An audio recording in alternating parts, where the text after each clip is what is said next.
de leçons ou culpabilisatrices, etc.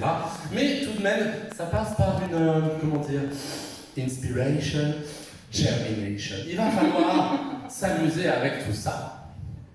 Voilà, donc nous avons des artistes, l'écosystème qui constitue le cabaret Patache, des pédoncules, est constitué d'artistes qui viennent du cirque, de l'opéra. Martin Poppins est un immense contre-ténor. Nous avons Sandrine Jucler qui fait de la pole dance comme personne, un pianiste vraiment exceptionnel, en la personne de Guillaume Fontes qui vient du jazz, qui a une grande formation classique. Il y a dans le répertoire, il faut qu'on mette tout sur un pied, c'est-à-dire du Schubert, Johnny, de la création. Et voilà, ça va être incroyable. Et puis il y aura des ateliers pole dance pour ceux qui le souhaitent. On va en parler avec l'équipe RP juste après. Merci. Voilà, Chef Attaque, on te retrouve tout à l'heure.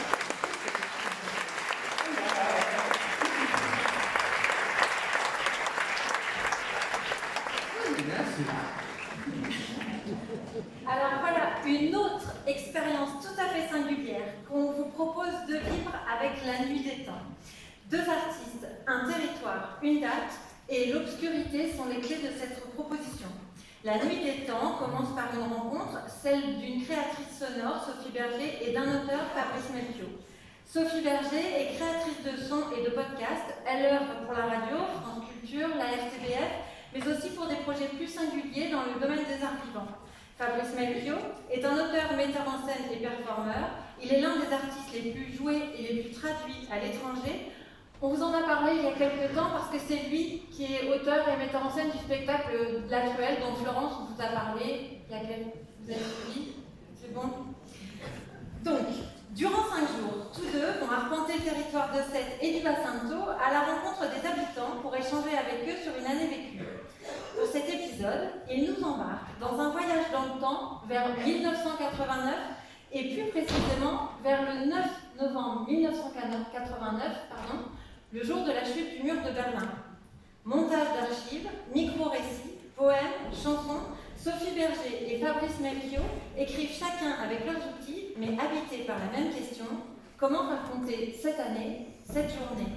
C'est le résultat de cette drôle de résidence de création que nous vous proposons de découvrir, parce que le résultat, c'est une fiction sonore jouée en direct dans une salle plongée dans l'obscurité.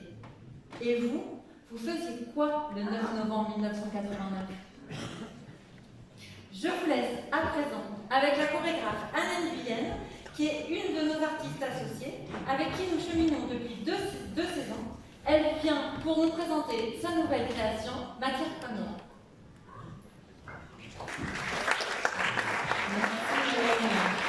Bonsoir Anne, merci d'être venue spécialement de Paris, de retour de l'Allemagne où tu jouais la semaine dernière avec ce même spectacle.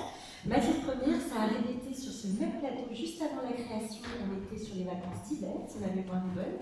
Et aujourd'hui, la pièce existe, elle est née. Est-ce que tu peux nous raconter cette belle histoire? Parce que là, tu t'éloignes un peu de ton univers hip-hop pour aller vers d'autres contrées.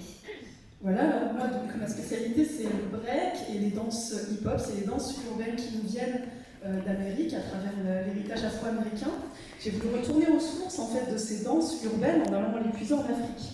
Donc les danses urbaines sont présentes un peu dans toutes les grandes villes. C'est des fusions de danses traditionnelles et d'influences modernes dues aux évolutions de la musique avec la modernité, avec différentes géographies, différentes influences aussi traditionnelles.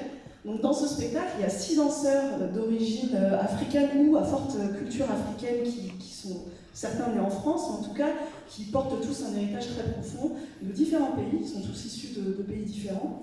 Et le sous-titre du spectacle est un ballet de danse urbaine africaine. Mais le sous-titre du spectacle reste Matière Première, il y a un petit jeu de mots.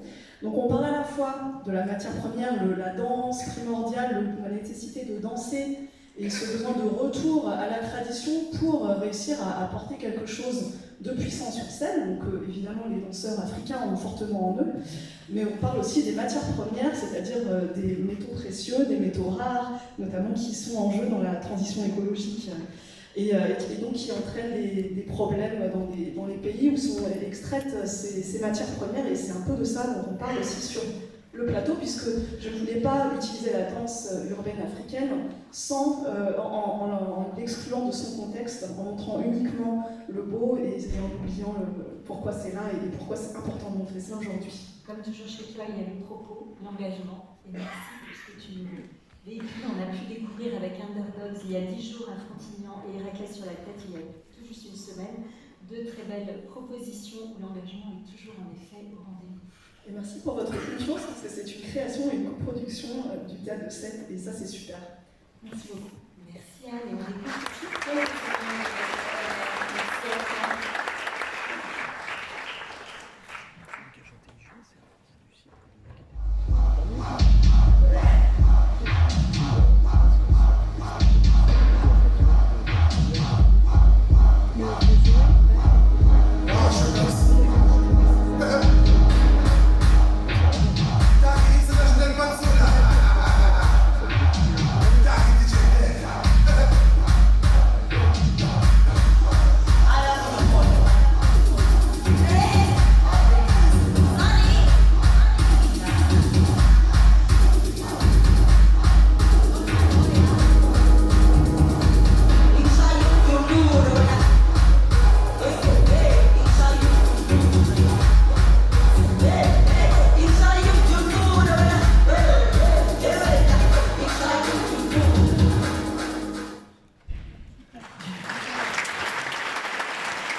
L'auteur est édité chez Actes Sud Papier. Nous nous retrouvons donc dans ce spectacle avec Camille, Arthur et Ibrahim, 3 collégiens qui ont une propre histoire, qui leur demandent de choisir des moments de l'histoire de France pour les rejouer devant leurs camarades de classe. J'aurais adoré faire ça en cours.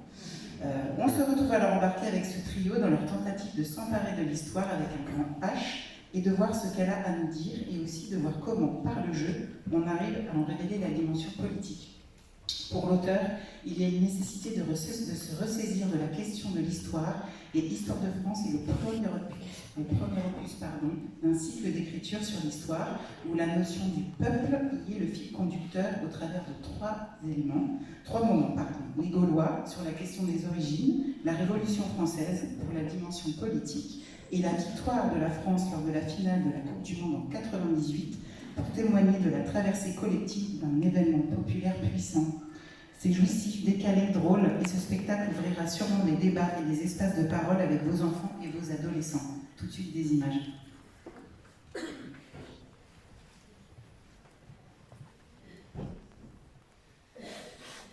Au début, ça n'existait pas.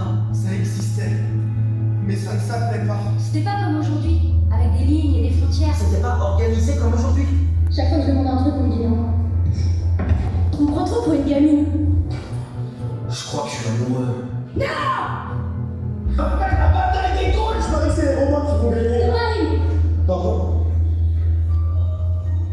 Louis.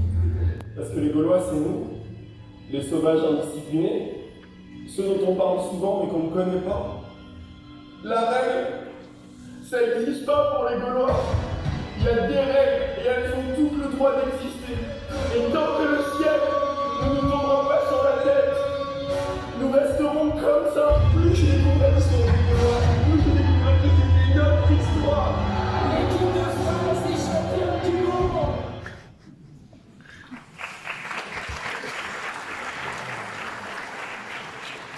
À nous pour les moments doux. De mon point de vue, c'est l'un des spectacles indispensables de la saison parce qu'il parle à tous et de tous pour des situations qui nous interrogent. Par exemple, jusqu'à quel point devons-nous exclure le recours à la violence, ou bien y a-t-il des violences qui seraient légitimes et d'autres non? Et puis c'est quoi la violence? Pour s'emparer de ce thème, Élise Châteauret et Thomas Pondevie, qui viennent de créer le spectacle à Paris où je suis allée le découvrir, ont donc déployé un véritable travail d'enquête de terrain, croisant témoignages d'habitants, de salariés, d'élèves et d'enseignants, et paroles d'experts, pour en extraire une essence de la violence et en montrer les ferments. Au plateau, 4 espaces occupent la scène et reprennent les codes d'un salon d'habitation, d'une salle de classe, d'un bureau en open space ou d'un jardin intérieur. Au gré de l'évolution du spectacle, ces espaces vont se modifier pour donner corps au propos, avec comme fil rouge 2 moments clés où la violence est exprimée dans le monde du travail, l'affaire des chemises arrachées d'Air France ou bien le procès en appel de France Télécom. Conçus comme un petit laboratoire de nos relations humaines, les moments doux abordent sans phare et parfois avec drôlerie la pluralité des manifestations de la violence dans notre société. Le travail de la compagnie Babel, marqué par un vrai sens plastique et une grande finesse dans la distribution, dans la direction d'acteurs et d'actrices, aborde ces questions politiques brûlantes avec une rare sensibilité. C'est un spectacle essentiel à tous, bouleversant, drôle et profond.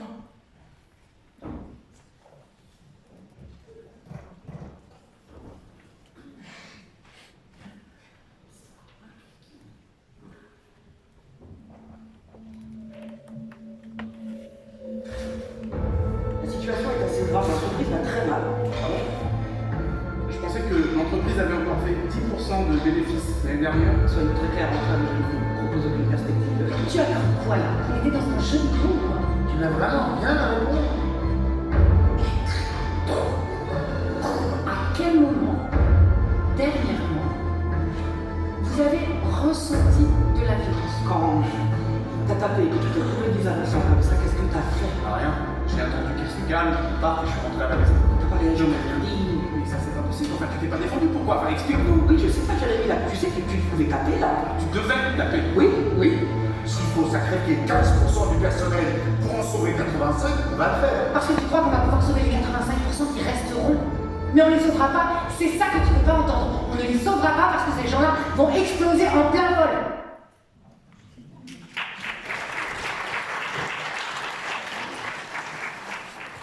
La fabuleuse histoire d'Edmond Rostand.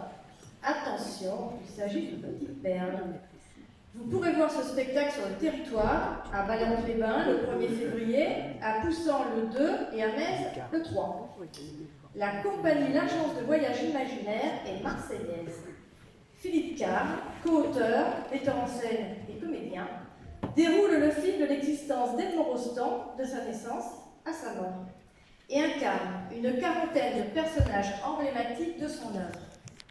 Voici une épopée performance jouée par un seul comédien, accompagné d'un musicien de kora, Arthur Pénaud. La kora, vous savez ce que c'est?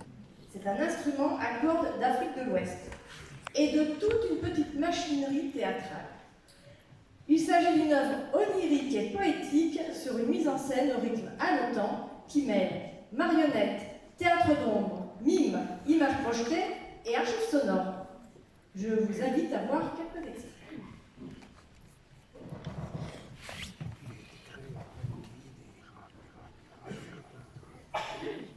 Roxane vit dans un convent.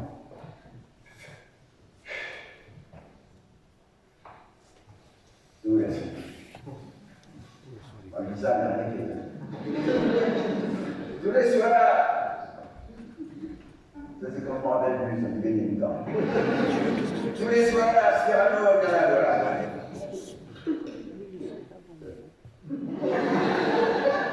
Ça me chante. Le 2 décembre 1918, Edmond Rostand s'éteint à l'âge de 50 ans. Edmond traversa la vie dans la mélancolie, écartelé entre sa tâche de poète et la maladie. Son allure de dandy n'était que la face visible du doute immense qui emplissait son existence. Edmond s'en est allé, en nous laissant sa pensée à l'héritage. Toute son œuvre est faite d'espoir pour l'humanité.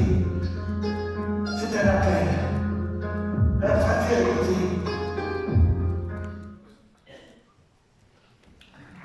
De la musique classique maintenant avec l'Orchestre national de Montpellier-Occitanie le dimanche 4 février à 16h au Théâtre Molière sous la baguette magique du chef d'orchestre K. Oufan. On accueille une nouvelle fois l'Orchestre national de Montpellier-Occitanie qui vous a concocté un programme aux petits oignons pour ce dimanche après-midi d'hiver Au programme, Schubert revisité par Luciano Berio, compositeur italien réputé pour ses travaux expérimentaux et son travail de pionnier dans la musique électroacoustique. Et Beethoven avec sa somptueuse symphonie numéro 5.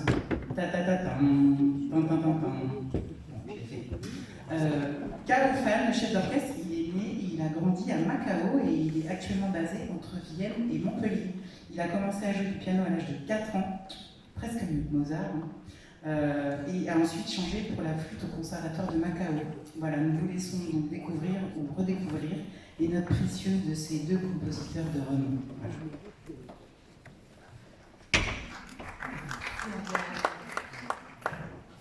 Avec Révolte ou tentative de l'échec, nous allons à la rencontre de 5 interprètes intrépides, emmenés par Johanna Hamlet, qui est belge d'origine, qui habite dans le Gard depuis plusieurs années. Et avec cette bande, les filles du Renard Pâle, comme elles s'appellent elles-mêmes, elles viennent d'ailleurs de gagner avec ce projet le grand festival d'art de la rue de Valladolid, où elles ont gagné le prix du jury, le prix du public. Nous avons accompagné ce projet puisque c'est une coproduction du TMS. Et je dois dire que ces 5 jeunes femmes n'ont pas froid aux yeux. Ici, elles inventent des agrès, elles vont repousser les limites du possible et elles vont se précipiter sur un double balancier, une roue giratoire, un fil précipice. Elles n'ont peur de rien. Je vous laisse les découvrir en images et ce même soir, le jeudi 8 février, sera suivi d'un grand moment de fête au foyer avec DJ Fillette qui accompagne l'équipe.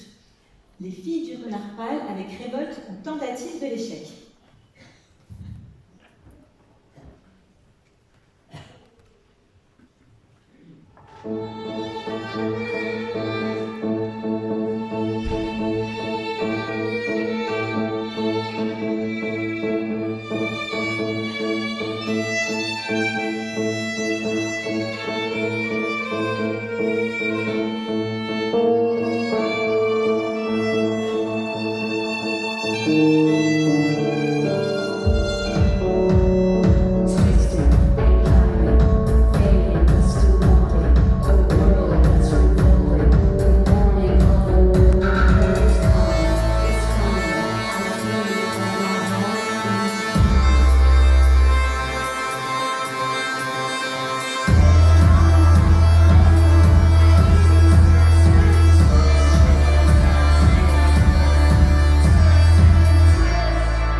En 2019, nous avions eu le plaisir d'accueillir la mise en scène très surprenante et ingénieuse de Ganis Toev.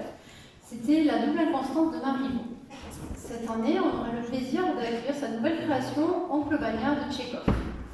Cette fois-ci, sa mise en scène va vraiment s'appuyer plutôt sur une version au présent, où les gens quittent la ville de plus en plus pour essayer de tenter de faire vivre ensemble à la campagne. Tenter, c'est bien là la problématique de la pièce, parce que la communauté s'avère quasi impossible. Tout en gardant le texte original d'Oncle Bagnard, Ganis Toev va vraiment mettre en avant avec justesse le volet écologique de cette pièce théâtrale. L'humain, les comédiens, est clairement le cœur de cette mise en scène avec une distribution excellente avec de nombreux comédiennes et comédiens sociétaires de la comédie française.